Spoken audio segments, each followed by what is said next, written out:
Hello, welcome to today's episode, Juicing the Numbers, your statistics and sports podcast. I'm one of your hosts, Joshua Tracy. And I am Corwin Heller. Yeah, we've missed a few episodes, but that's okay. We've been busy as we are in the COVID's still here, but I guess we don't care anymore level of society. So anyway, It's true. This will be a hopefully shorter episode because, well, once again, Corwin and I have things to do. So actually, maybe we should start with that because the thing that one of us has to do tonight is root for their team in the Eastern Conference Final, as the New York Rangers have made the semifinal before the penultimate series before the Stanley Cup, winning their series against the Carolina Hurricanes. God, I keep wanting to say Panthers so bad. You have no idea. In a 7-game series that went all 7 games. And their first game against the Tampa Bay Lightning is tonight as we're recording this on Wednesday, June 1st at about 6:20 p.m. here on the East Coast. So this game starts in like an hour and a half. A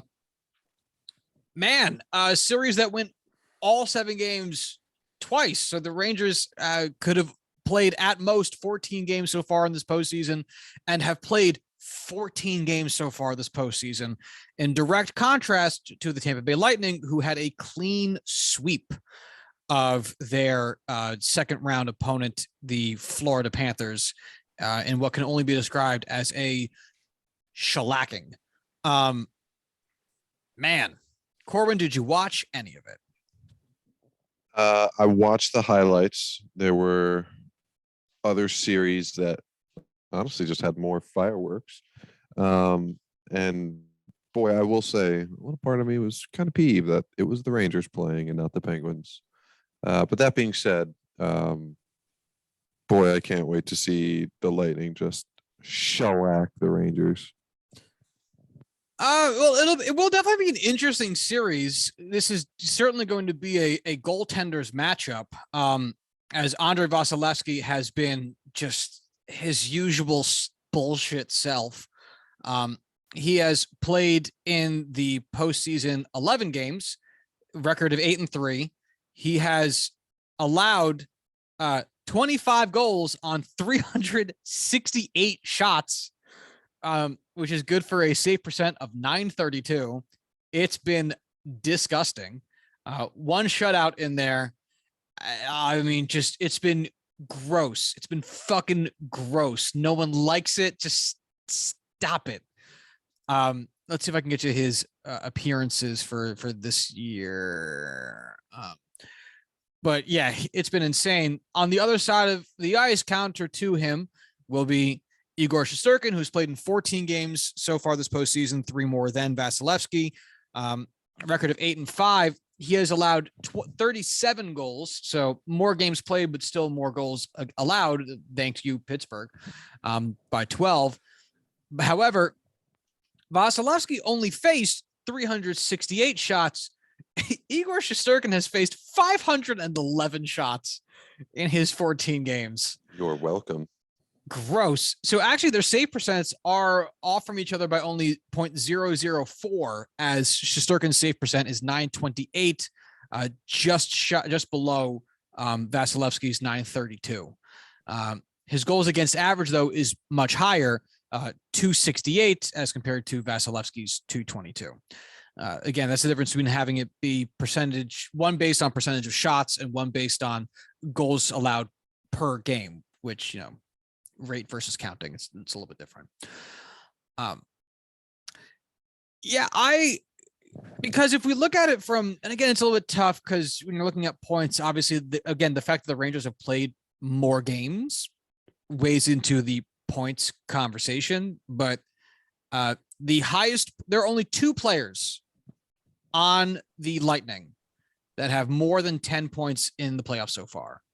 Nikita Kucherov with 15 and Victor Hedman with 10. They're defensemen. That's it. That is it. No one else has double-digit points. The Rangers have 5 such players. Mika Zibanejad, who has the 3rd most points in the postseason with 19. Adam Fox with 18, Andrew Kopp, which is hilarious, with 12, Chris Kreider and Artemi Panarin each with 9. Sorry, each with 11. And then Strome has 9. That's where I was looking. So I genuinely think this is going to be a good matchup. Obviously, one could have said the same thing about the Florida Panthers matchup, which the Lightning proceeded to sweep. Which, again, goddamn, the president's curse will never be lifted. President's trophy curse. But I do think this is going to be, I don't think this will be a shellacking, if we're being honest here, Corwin. I think the Rangers have a pretty nice chance. Before we get into it, because you mentioned so much about the mighty save percentages of both Andrei Vasilevsky and Igor Sturkin, the juxtaposition of this series versus Edmonton, Colorado is just mind-blowing. How both of these teams in the Eastern Conference Finals are fueled by their unstoppable brick walls of goaltenders. And I would not be surprised if you had told me that Colorado Edmonton started with empty nets for both teams. Well, that's the thing that's got me annoyed as a Rangers fan, because a lot of fucking Canes and Pens fans on Twitter have been like, oh, well, they've only faced backup goalies. And it's like, is Colorado Edmonton any fucking better? Edmonton scored 6 goals and lost the game the other day. You can't be annoyed for having such a world beater at goaltender, because we have to play you and you have no right to win, but we just can't get a single shot to go in the net. And it's just some bullshit. Well, thank you very much. Also, you chased Igor in 2 games. So you chased him twice. So I don't want to hear it from you. My point is that whatever. The Rangers not having faced real goaltending, there's not much real goal. A good goaltender is about as rare in the NHL as a true number 1 starting pitcher is in the MLB. Not all 32 teams have it. So again, Edmonton scored, you muted yourself. Edmonton scored 6 goals and lost. 14 goals got scored just in this most recent game, in the first game of the series for that matchup. Fucking hilarious. I am gonna be heartbroken when it inevitably, one of these teams falls. We go to the Stanley Cup Finals and just we're left with this muddy, mucky, grimy, dirty, just ugly series for the finals. And it's like, well, can we go back to that other series? That was so much more fun to watch. It took the Rangers and the Hurricanes 4 entire games to reach 14 goals between the 2 of them. It took Edmonton and Colorado 1 game, 1 game to hit 14 goals. But now, so as I don't want to say neutral fan, is hockey turning into basketball? One could only hope. I don't, you're not truly neutral, because the Rangers did have to go through the Penguins on their way to their position. But I'm curious as to your opinion, because I would think that this is true for any sport. No one likes to see too many repeat champions, or even too many repeat contenders for a title. And if the Lightning were to advance past the Rangers to the Stanley Cup Final, it would be their 3rd straight appearance, having won the last 2, setting them up for the potential of a 3-peat. And again, I know you're not completely neutral, because the Rangers did have to beat you and we're in the division. So again, there's not true neutrality there. But don't get me wrong, I am 100% Team Rangers when it comes to them playing Tampa Bay. And see that's my question. Is it's like I obviously know, like, other teams hate the Rangers more than they hate the Lightning. Their Rangers are an older team. They play in New York. Like, there's many reasons to hate them. But man, Jacob Trouba, the entire city of Pittsburgh loathes that man and his big ass elbows. My dad, like, one of the first things he said to me when I saw him yesterday was like, yeah, Jacob Trouba, man, asshole. He's a Rangers fan. He used to be a season ticket holder. He put spikes in those elbows. But yeah, it's like, that's pretty universal, like across any sports, even from neutral fans. Like if who's a team I don't give a fuck about in baseball, the fucking Rockies. Like if they all of a sudden made 3 straight World Series, I have no feelings about the Rockies right now. I mean, they're bad, so obviously this wouldn't happen. But in a world in which they were good, man, I would just fucking like. I held no opinion of like the Astros before they got good. They were just the other team in the AL West, and then they got really good. It's like, I'm fucking done. Like, just knock it off. Oh, and they cheated. And they did, yeah. Or like the Golden State Warriors fatigue. You know what I mean? Like that was a big thing. I mean, it's happening again, but or LeBron fatigue for that matter. Like there's a fatigue with seeing the same team or the same guy in the championships, and for the Lightning to be there a 3rd time in a row. Ugh. Did people ever get fatigued of the Patriots? No. That's America's team. Oh, right. Because everyone loves Tom Brady and Bill Belichick, universally beloved. It's like Santa Claus and Mr. Rogers just like sharing a space of love and warmth and super not creepiness. They never kiss their kids on the mouths. So Santa Claus and Mr. Rogers open mouth kissed and lived together? What? Why do they have those super special robes? Easy access, baby. Why is everything they own have no ass? I don't get it. Honestly, the pajamas Santa Claus always wears, it's got the flap. Okay, Mrs. Claus. Okay. Yeah. What kind of podcasts are Welcome to Pride Month. Santa Claus getting fucked in the ass. It's our first episode of Pride Month. It's a good start.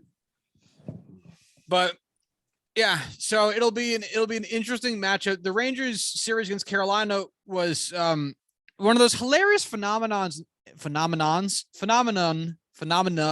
in sports, which is boy, howdy, can this team not seem to win on the road, which was true of both Carolina and New York. And it's one of those hilarious things because if you were to tell someone who'd never experienced a sport before that teams playing the same sport with the same equipment they always play in, same formations they always play in, same conditions they always play, everything's the same, but the location was different, and that would so dramatically affect performance, I think that person would tell you you're a fucking idiot.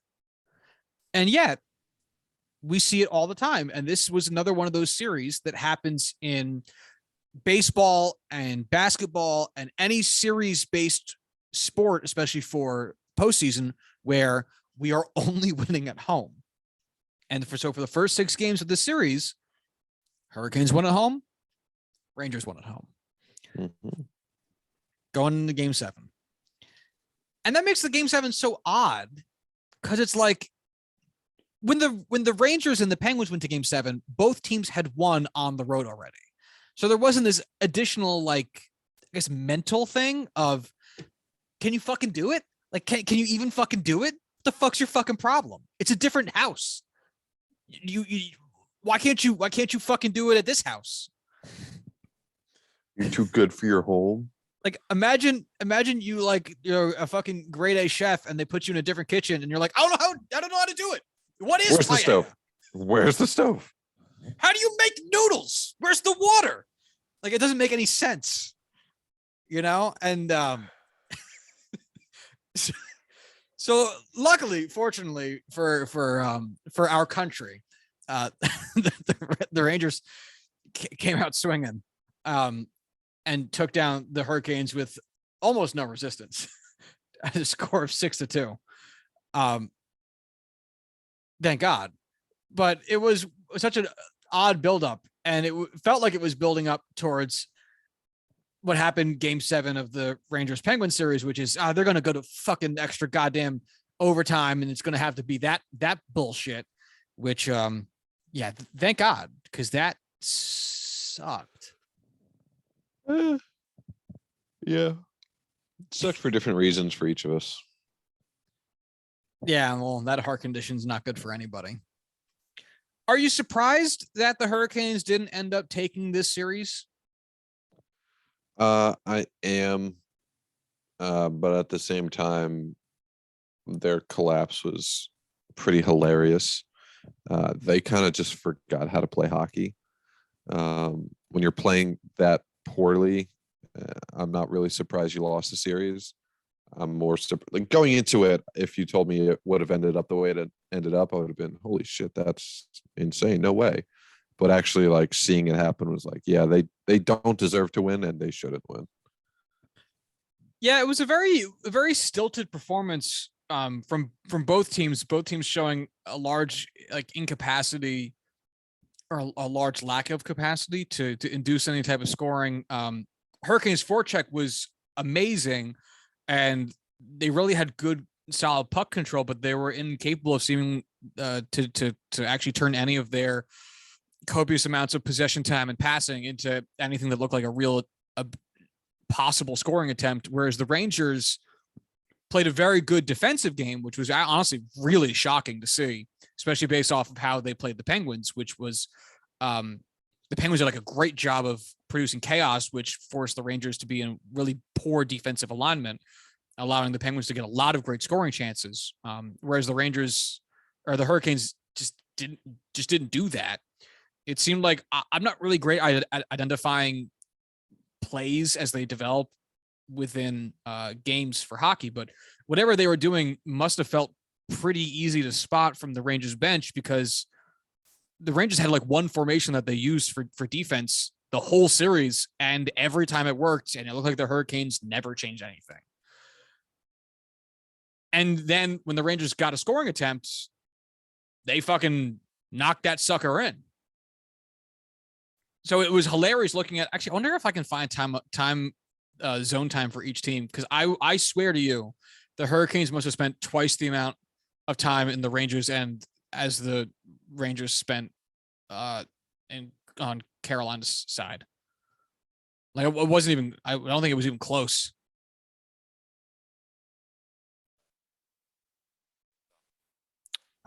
Series summary. Hold on. Hold on. Hold on. Yeah, I'm not gonna be able to find it. Yeah. Are you gonna be tuning into the other series, the Edmonton fucking Denver series at all? Colorado series? If you're talking, I can't hear you, buddy. Jesus, I was holding it down instead of pushing it up. I honestly think I'll be watching that almost exclusively, just because entertainment wise, I think watching 14 goals a game versus maybe one or two is just a way better use of time. When I'm not a huge Rangers fan, definitely don't like the Lightning, so not the series for me between the two. Oh no, you don't think so? No. What a shame. That's a whole playoff summary. Yeah, damn, I really can't find it. What a shame. Oh well.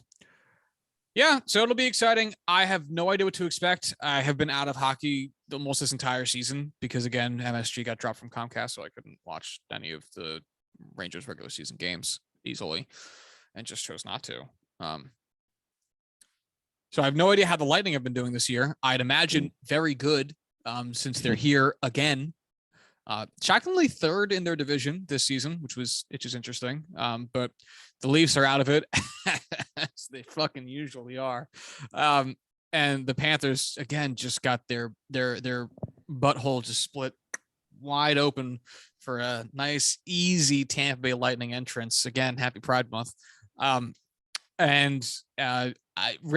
so interested to see how these two teams stack up. I think, again, the Rangers showed really good defensive prowess, and obviously Igor Sturkin being a really hot goal miner, I think will probably be present a challenge for a Tampa Bay offense that was able to put up some good numbers against the Florida Panthers. And Rangers have a good chance, are great at seizing their opportunities as they arise. But hey, who fucking knows, man?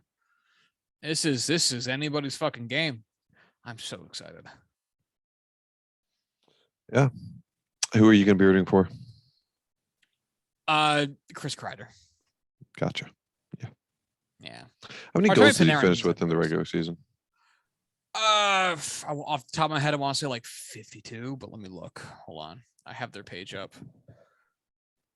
Chris Kreider.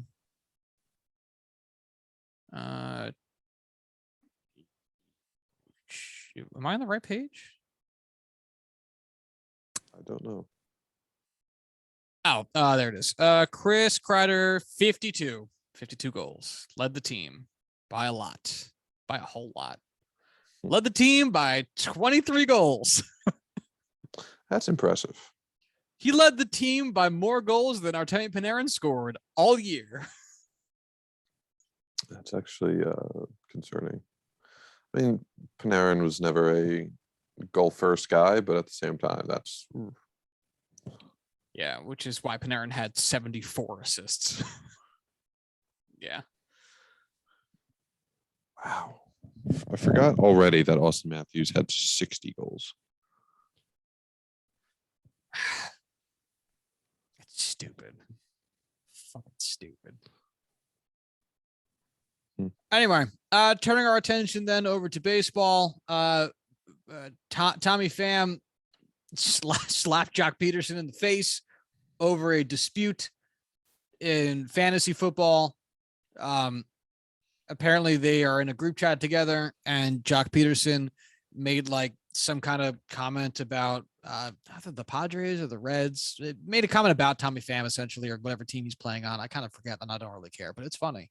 It made the news again today because Mike Trout is the commissioner of that fantasy football league that Pham and Pederson are both in. And It's fantasy baseball. no, it's fantasy football. Really? Yeah. Okay. Which makes it even funnier because it is the NFL offseason. Yeah. There is no active fantasy football that they really could be arguing about. And yet they are. So yeah. Man, this is kind of amazing. This is delightful, I have to say. People are really deriding Tommy Pham, and like, yeah, he shouldn't slap people, but also as an outside person with no stakes, it's fucking hilarious. As someone who was a fan of Tommy Pham when You're a he was fan? with the pot, yeah, I heard it when I said it. Yeah, I fucking hate this, and I really am hating him. Just it's such a bullshit excuse and bullshit reason to argue why this was deserved. You fucking slapped another grown ass man in the face on a baseball field over a fucking essentially video game. Who did he threaten to fight at the beginning of the season? Remember he said like one of my friends owns a gym. Yeah. Oh fuck. It was somebody like ridiculous. I'm looking it up. Luke Voigt. Was it really? Yeah. Wow, that's hilarious. Over a controversial collision at home. Like Tommy, Oh, I get right. Yeah. I get that you've had eye issues your entire life, but even you have to be able to see that you're in the wrong on this. Like you're the asshole, bud. Honestly, though, like, all right, look, this is a very controversial, but measured point I'm going to try to make, which is Tommy Pham seems like a bad guy, but Tommy Pham is amazing for baseball. Is he? Yes. Wild card heel pieces of shit are beloved. Otherwise, no one would watch reality TV. I mean, I get that it's beloved, but is that actually good for baseball? There's no bad press. So that's a Trevor Bauer. No, he did something bad. So He did did look. some. Do No, not Trevor Bauer think did this is something me. wildly illegal. Like, dude, not even close. You were not even going to let me get in the first 3 words of the sentence of me saying, do not even attempt to try and like say that this is me comparing the two things. But it's not like this is just like a fun-hearted prank of like, fucking cream pie, just like threw it in your face. Haha. You fucking Using insulted Tommy a dude. Pham of cream pieing people. Yeah. Yeah. I am. And I'll do it again.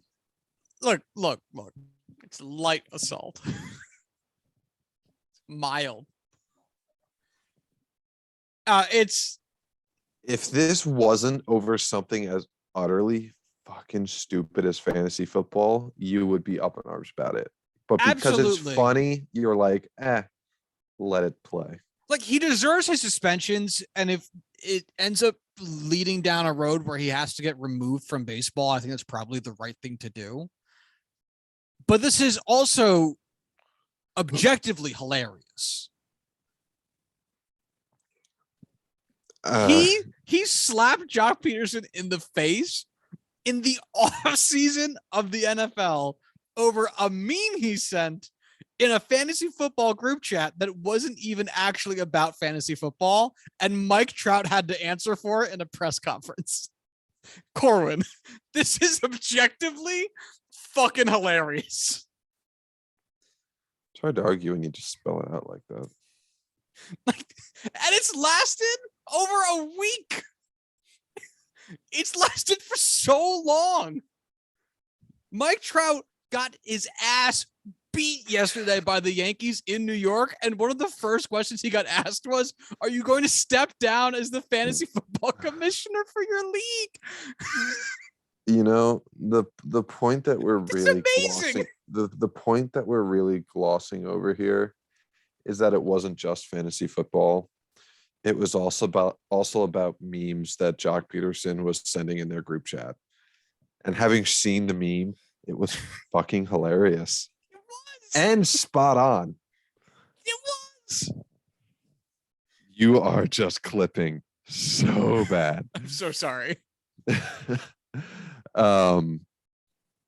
The image, the video of Joc just like solemnly just like holding up his phone to reporters and showing them the meme of just like, yeah, like this is what I sent, and I guess, you know, he just didn't find it funny. Also with that fucking like Peanuts ass, Looney Tunes ass outfit he was wearing. No, fuck the outfit, the hair and the mustache is ridiculous. Everything about it. He looks like an animated character is drawn. Yeah. And like his head is like slightly too round to be real looking. He looks like he could be adult Caillou. Yeah, he does. It's not a good look. It's not. Superstar athlete, adult Caillou, not really what you should be going for. That's what I'm saying. Like, obviously Tommy Pham is in the wrong here, but also this level of just sheer absurdity has to be good for the sport in a weird kind of way. I cannot wait for when the Reds and Giants play each other again, and I can't wait for Tommy Pham to get plunked. And instead of charging the mound, he immediately charges into the outfield to attack Joc Pederson. Is just 98 on the ass and just starts charging out. The pitcher gets all defensive. He gets all scared, and he just sprints past him to charge Joc Pederson. It's going to be amazing. See, now you're getting into it. Now you see my point. I want to know. I'm releasing the internal curmudgeon that I'm holding on to. The real question is, what did Mike Trout say to them today after he got asked that in a press conference? Because as not worked up as Mike Trout gets, he definitely had to like reach out to Joc and Tommy and be like, guys, I'm not fucking doing this. Okay, knock it the fuck off. I just want to talk about the weather and baseball. Please stop this. You motherfuckers. I am Mike fucking Trout, and I have to talk about this stupid fucking league.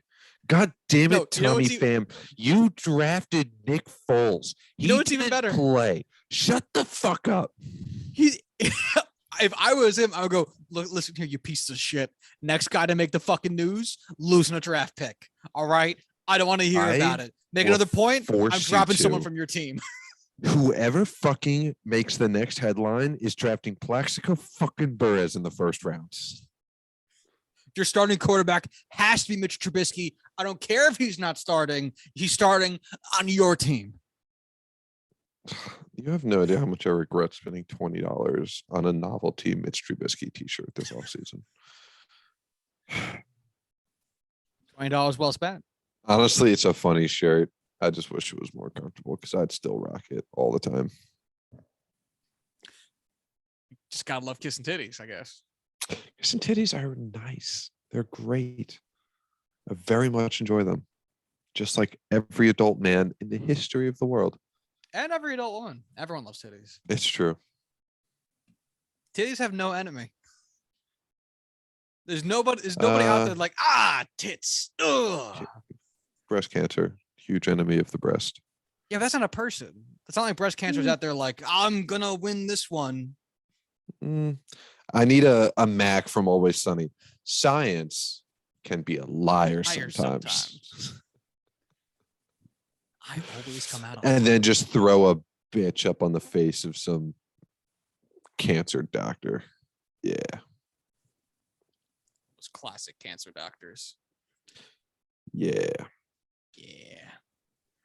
Oh, all right. So last thing, I guess, before we skedaddle on out of here, because got to get ready to watch the game. Mike Rizzo, who is the GM for the Washington Nationals, has done probably what we could say is a fairly good job since the Nationals have won a World Series in the last 5 years, which most teams obviously can't say. Dummies. Has had to say, because people keep speculating on it, that the Nationals have no intention of trading Juan Soto.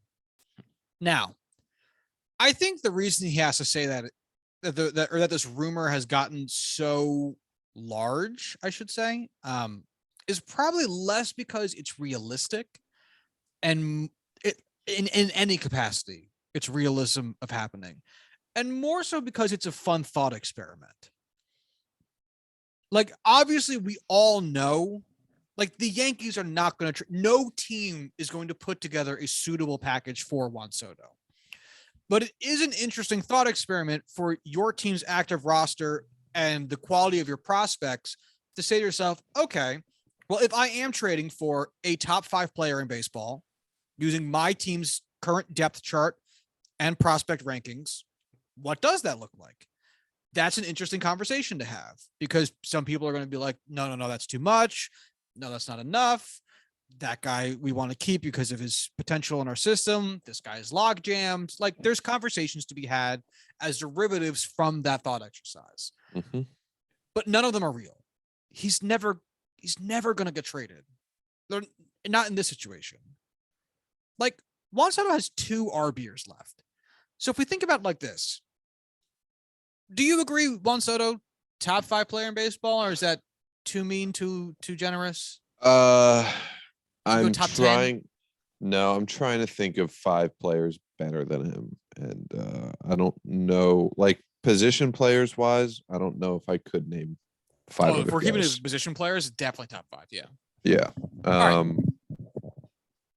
Yep. Because the way I think about it, I want to hear how you think about it. He has 2 ARB years left, so he's under team control. So if you were going to put together a package for Juan Soto with no team control, like it's his last year, that package still has to be tremendous because while if the Nationals have no inclination to extend him, they probably should trade him at some point. But if they have no inclination to extend him, then you're still getting what a top 5 player, like you're not going to get a top 5 player in baseball for peanuts. It's not going to happen. So you're going to have to give up Like a you ton. see the kind of like the Padres gave up real prospects for Adam Frazier yeah, on an expiring deal. You know, you see it every year where like good players get traded for, you know, a postseason push, one or two guys that could make a difference, a closer here, a reliever there. And it's in the grand scheme of things, it's like, well, that's not even close to fair value, but that's what you have to do to get those kind of players. and that was off the back of a single All-Star season from Adam Frazier, which was that current season. That was it. Ooh, smart choice. Granted, he was relatively cheap, but at the same, the point is made. Right. When you start tacking team control into that, the team control is so incredibly much value. It is so much value. And for that team control to be, it's not a multiplier, it's an exponent in a lot of cases. And when that base number is Juan Soto, the exponential increase is so much larger. If it's 2 years of control on a reliever, okay. Like relievers get dealt all the time. They come and go, such as life. No one's bullpen looks the same year to year. They are the pawns of the baseball world. Truly, they get exchanged constantly. Yeah. All-star talents, yeah, they still get traded. Anthony Rizzo got traded to the Yankees. Joe Gallo got traded to the Yankees. You know what I mean? Like that shit happens all the time. Robinson Cano got traded to the Mets some time ago. Like this shit happens, not nearly as much, but it happens. In their MVP years, MVP candidates, MVP caliber players, they don't get dealt a lot. Robinson Cano was making an insane amount of money, was like 36 years old, and got traded for the top closer in baseball. Well, I'll say top 3 closer in baseball at the time and one of the top 10 prospects in baseball. This is Juan fucking Soto at like what, 23 years old? Yeah, 2 RBs. And that's exactly because, and if you think about it even further, no team would ever, not even just the Nationals who aren't horribly good right now, no team would do it because that's a guy that you put pieces around. So in 2 years, the Nationals might be in a position roster wise or financially to be like, all right, let's fucking do it. Like they're not giving up. They're not trying to bottom out right now. They don't need to. They're already bad enough as it is, and they don't have to because they're not spending a fortune on payroll because they're not actively. If he had 2 years left on like a Giancarlo Stanton style deal where it was like, $30 million a year and we don't want the budget to be that much, like maybe there's a conversation there. Arb years? No fucking chance. Do you think there is a single other player in baseball that would be traded for Juan Soto right now? Actually, it'd be an interesting trade. It would be an interesting trade because there'd be no reason. I was going to say, if the Yankees truly have no dream of extending Judge, they could trade him to the Nationals for Juan Soto, which would be interesting. But the Nationals would never do it because then they'd have to have half a season of Judge and then pay him. It wouldn't make any sense. Right. Like the player that obviously came to mind was Mike Trout, but his contract is an albatross. It's as big as you can get. And even then it's like, yes, you're getting Mike Trout and the image of your team would be forever altered because you're trading for the best player in baseball history. But the Nationals have a guy who is being paid peanuts by comparison. At this point in their careers, probably equal value on the field. Let's say even 75% of his value. Even 75 at what, 10% of his money? Yeah. Not less, I think. And they've already shown that they don't really care about having a face of baseball type player playing for them. They've had two of them back to back that they are seemingly very open to not having on their team. Talking Harper and Scherzer. Harper, Scherzer, and Juan Soto. Okay, gotcha.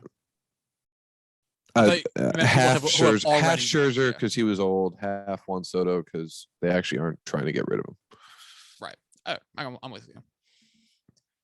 Yeah, because that's the thing is, if the Nationals were to trade away Soto, it wouldn't just like it's not smart because that also delays their ability to be a better team. Like if the Nationals were to trade away Juan Soto, they're essentially also saying we're bad now. We're planning on being worse. And we're also not planning on being good for a very long time. And that doesn't make any sense. Like when Manny Machado got traded to the Dodgers, that was a signal of the end of the Orioles run. Because once you got rid of him, they had a bunch of pretty good role fillers. There were some like good pieces there, but he was the guy. They weren't extending him. It was the last year of his contract. No one could elevate. No one could take his spot. There wasn't a guy. There wasn't a guy that could take. Yeah, there was Chris Davis, baby. Crush Davis.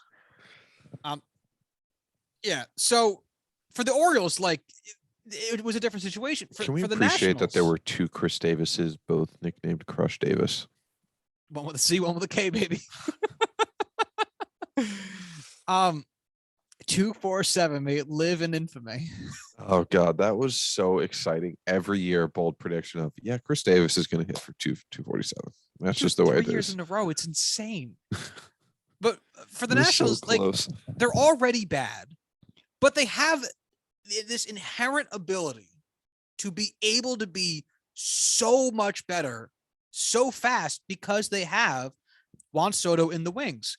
And I know that the perception of how long it takes to get good again is a little bit warped because of how long the Orioles stretch of tanking has been, how long the Royals have been bad for, how long the Tigers have been bad for. But there can be relatively quick turnarounds, like what the Astros did, going from 100 losing season to 100 win season, 4-1. He hit for 247 4 straight seasons. Was it 4? Oh my God. In the season leading into the streak, he bat 244. I know. Oh, I knew there was another wacky one. I thought it was after though. I love him so much. But for like the ultimate goal of every team, including bad teams like the Marlins and the Orioles and the Tigers, their goal is to eventually be good. They just don't care to do it very fast and will kind of let that happen almost like organically, like an ecosystem flourishing in a bottle.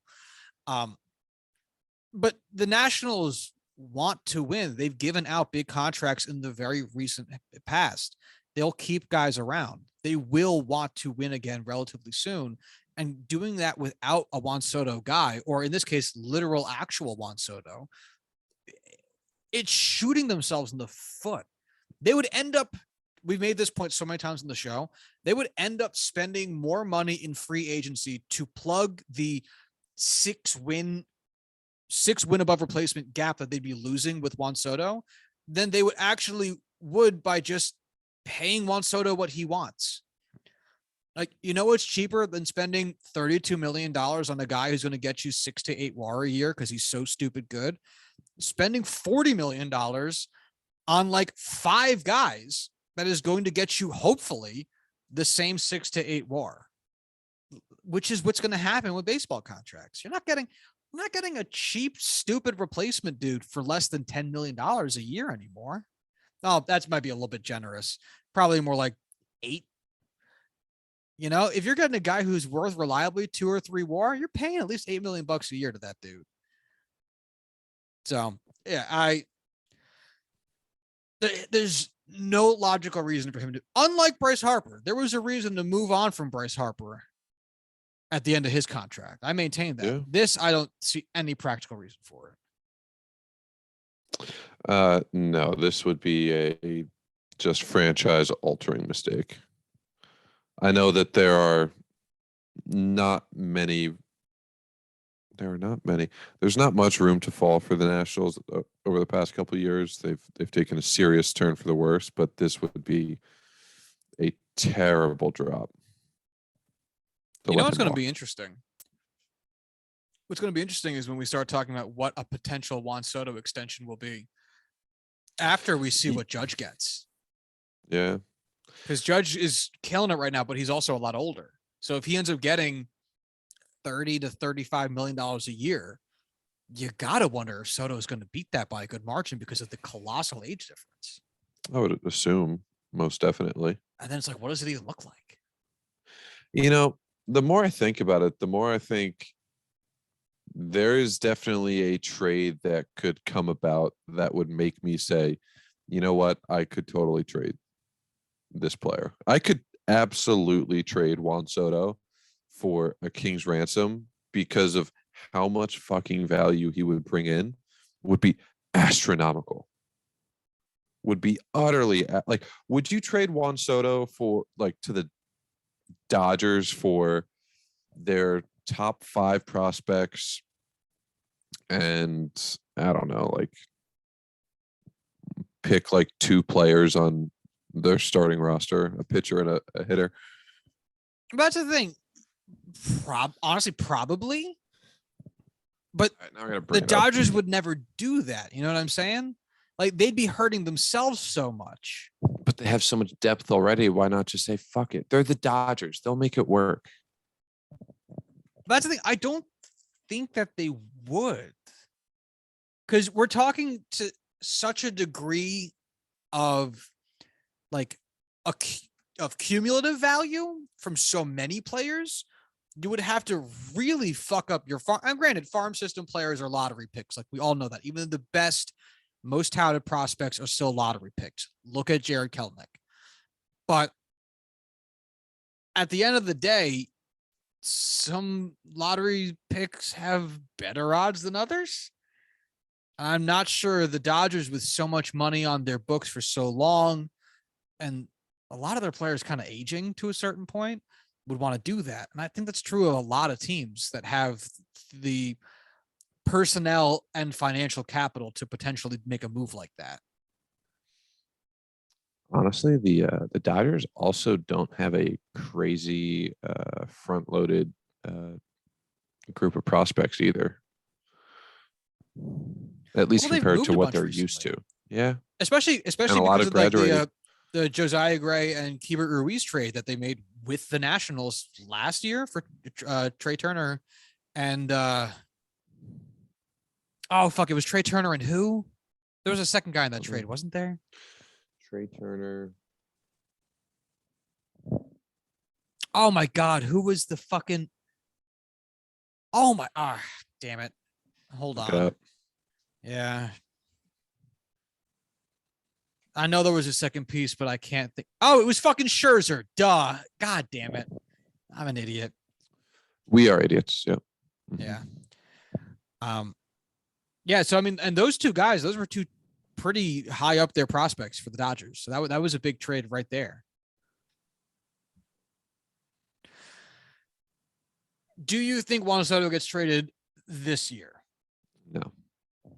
I think every passing year there is not an extension, the odds of a trade increase. I think that's universally true. I don't think that's just true of the Nationals with Juan Soto.